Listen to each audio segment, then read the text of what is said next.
Amici bellini, eccoci qua. Guardate il nuovo iscritto, è il pollo loco, bellissimo, ci azzecca proprio.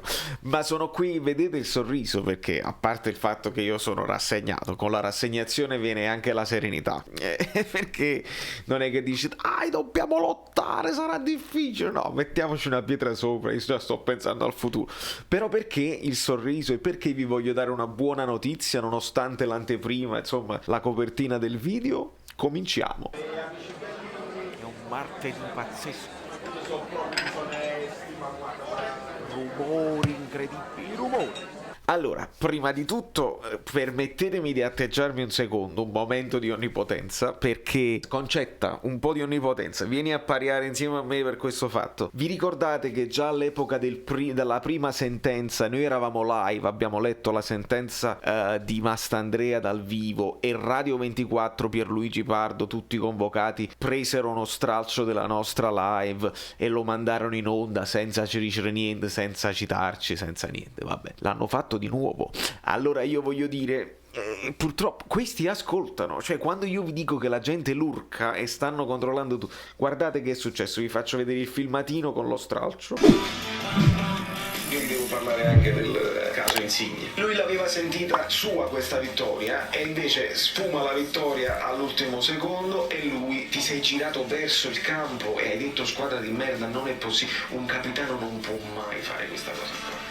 Amici bellini di Radio 24, di tutti i convocati, Pierluigi Pardo, ma perché non mi mandate un messaggino? Sapete come farlo, no? Valerio Fluido, un po' su tutti i social. Quando prendete i miei stralci, vi ringrazio, cioè io sono onoratissimo. Però se qualcuno poi non me lo dice, io me lo perdo, perché in quell'ora io sto dormendo, sto in New York. Fatemelo sapere prima, se vi guardate il mio video, fatemi un colpo di telefono e magari ne parliamo in diretta. Mi farebbe piacere, veramente. Sono onoratissimo della vostra attenzione, ma fatemi sapere, se no ci perdiamo certe cose interessanti. Dai, un bacio, perché poi lo stralcio, capito? Magari il mio discorso è più ampio, i video sono di 15 minuti, ve li sentite? Mi fa piacere, veramente, non sto scherzando, sono onoratissimo. Però contattate da New York, Valerio Fluido, è tutto, è tutto. E questa è stata la mia risposta che ho postato su Instagram, che ho postato su Twitter, su Facebook, insomma, giusto per metterli al corrente, cioè a me fa piacere, mi sento anche onorato però o citate o dite questo è il pensiero di, perché prima di tutto, oppure mi telefonate e mi chiedete il pensiero così, che significa sto stralcio? Non lo capisco e chiedo anche a voi nei commenti se vi sembra una cosa logica, normale o normale. Ringrazio il mio amico Antonio Moschella che me l'ha fatto notare, altrimenti rimaneva lettera morta. Ma questo a sottolinearvi il fatto che la gente vede, quindi anche i commenti, perché è uso comune oramai di testare il polso di un ambiente sui social, sui vari Facebook, su YouTube, eccetera, eccetera, e quindi non solo le altre trasmissioni, le TV, le radio, prendono degli spunti, alle volte prendono anche delle opinioni, ma testano l'ambiente e decidono poi dopo come impostare le loro trasmissioni successive a seconda delle risposte. Quindi molti di voi che avete detto guarda per me Insigne ha fatto buono perché è così, evidentemente loro hanno pensato la maggior parte delle persone crede che Insigne abbia fatto bene, quindi sappiate che anche i vostri commenti hanno un potere che spostano le opinioni insieme a quelli le televisioni sono indietro, sono vecchie, credetemi. Ma la notizia che ha infestato insomma i social, i nostri messaggi privati eccetera eccetera in nottata ieri, che era martedì, è questa storia che Gattuso e Mario Rui si sono litigati, sono arrivati alle mani, si sono picchiati, uno l'ha sputato in faccia e ognuno poi la infiocchetta come meglio crede, dando colpe a uno o all'altro a seconda di quali sono i propri pensieri. Come mai esce questa notizia visto che a Castelvolturno non entra uno spillo? Prima domanda che faccio a voi. Come esce questa notizia? Il mio amico Guido Gentile un'idea ce l'ha, io non ve la dico, però vi faccio delle ipotesi fantasiose. È stato Starace col caffè, cioè che praticamente...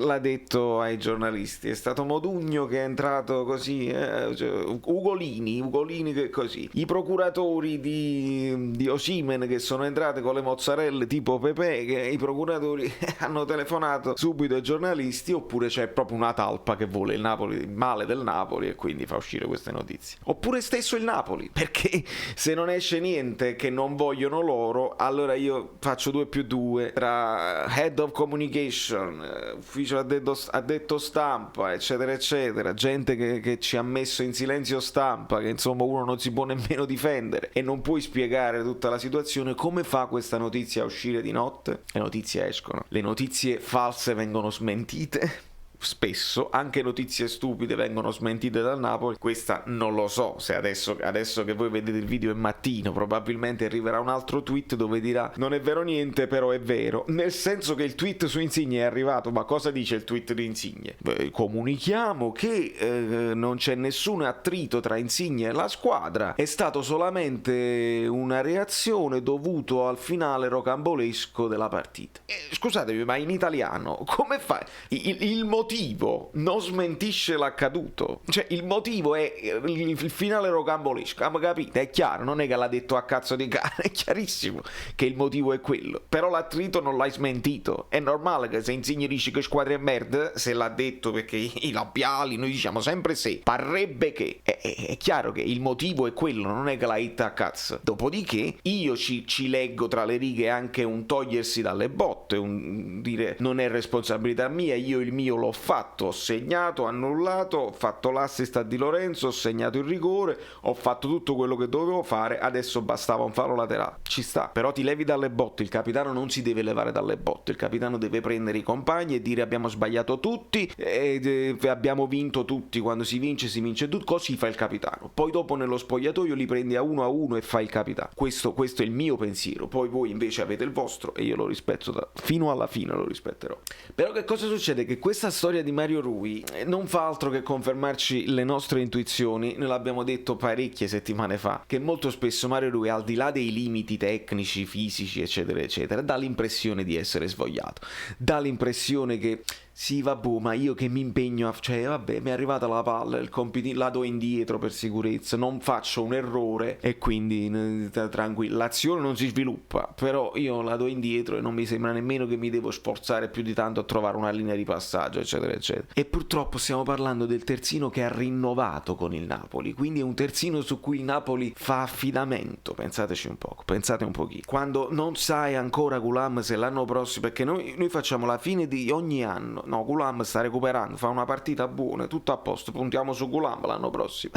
No, ogni volta poi dopo succede un fatto e Gulam gioca una partita sì e 10 no. Non ci siamo. Di Lorenzo sa da capire, però Di Lorenzo è punto fisso, eccetera eccetera, con i suoi limiti e con le sue migliore in campo, e fatemelo ricordare, migliore in campo fino al 93esimo e 04 secondi, perché lì buttatela sulle ginocchia, fai contrauti. Ve lo ricordate? Si diceva contraut, fai un fallo su fallo laterale e vedi che la partita è finita. Ma ci sta, perché sono le sinapsi, perché De Lorenzo ha giocato 2200 minuti senza mai riciatare, una partita saltata perché era squalificato. Sono le statistiche che mi manda il mio amico Guido Gentile, che mi permettono di dire non stupidaggini. Purtroppo è la realtà dei fatti.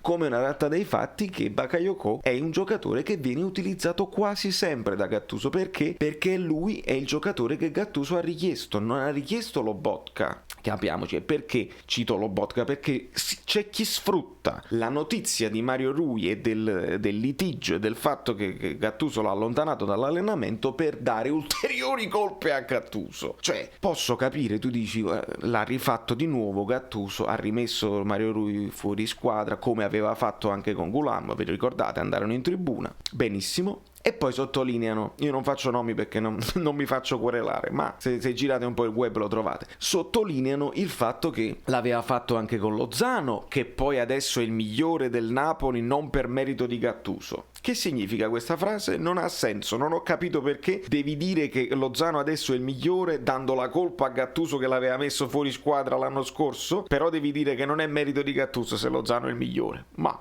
e poi dicono l'aveva fatto anche con Allan, che poi è stato venduto per 24 milioni all'Everton ed è stato sostituito con Lobotka a 20 milioni, quasi come se Gattuso avesse proposto l'allontanamento di Allan e la sostituzione con Lobotka. No signori, questa è disonestà giornalistica, perché Bobotta il Napoli lo cerca da 2 o 3 anni, lo ricordate? Sponsorizzato da Marek Hamsik, guardatevi i video come è forte Bobotta eccetera eccetera. Bobotta.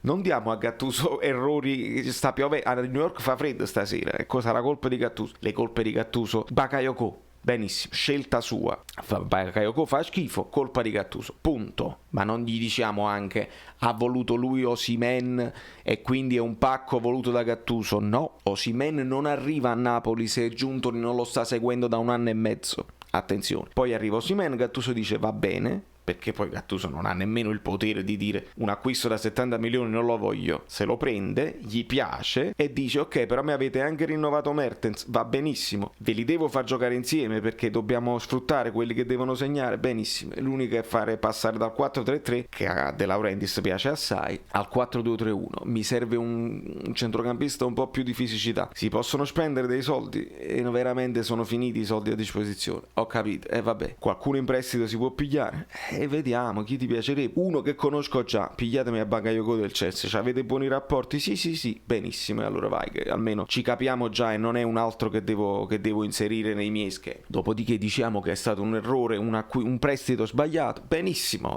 va benissimo, però non diciamo Bobotta è colpa di Gattuso, per favore no, perché lì è disonestà, lì è un accanirsi e dire piove governo ladro, e lì va che freve, perché mi voglio soffermare su quello che Gattuso veramente non sa fare, quelle che sono state le difficoltà. Magari quando ti sono venuti a mancare Osimhen e Mertens dovevi subito cambiare schema e non fare un ibrido che era un misto tra quello che facevi prima con giocatori con caratteristiche diverse, oppure insistere con quello schema a prescindere dai giocatori, così almeno i giocatori sapevano sempre qual era il movimento da fare in fase di non possesso, che non mi convince più, e in fase di possesso, che sembra alle volte che mancano le idee, ma se non si muovono là davanti, ma il passaggio chiave, come lo faccio se non mi hanno dettato il passaggio? Quindi sono cose che vanno viste nel profondo, ed è nel profondo che noi dobbiamo farci delle domande specifiche. Perché Ancelotti?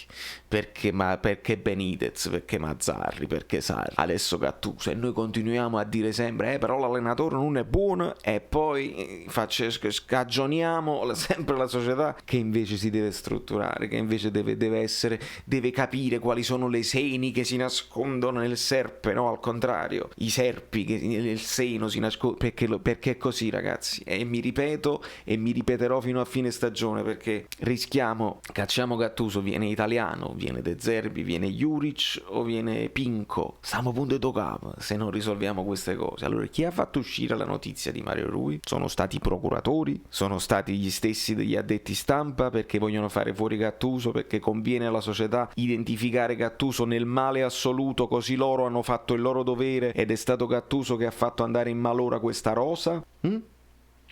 Sono domande, sono dubbi, noi ci dobbiamo solo porre delle domande e dei dubbi, risposte non ne avremo, perché quando ci danno delle risposte possono essere risposte disoneste dettate da interessi personali, oppure cazzate dettate dalla voglia di fare un click in più. Non mi fido, io mi fido di chi si pone delle domande, di chi analizza i numeri e la storia e tira delle somme, e lì io sono molto preoccupato per il futuro, perché rischiamo di diventare la Sampdoria e farebbe male, visto che eravamo diventati una squadra di respiro europeo e siamo finiti nella cacchetta da dove eravamo arrivati, quindi addio.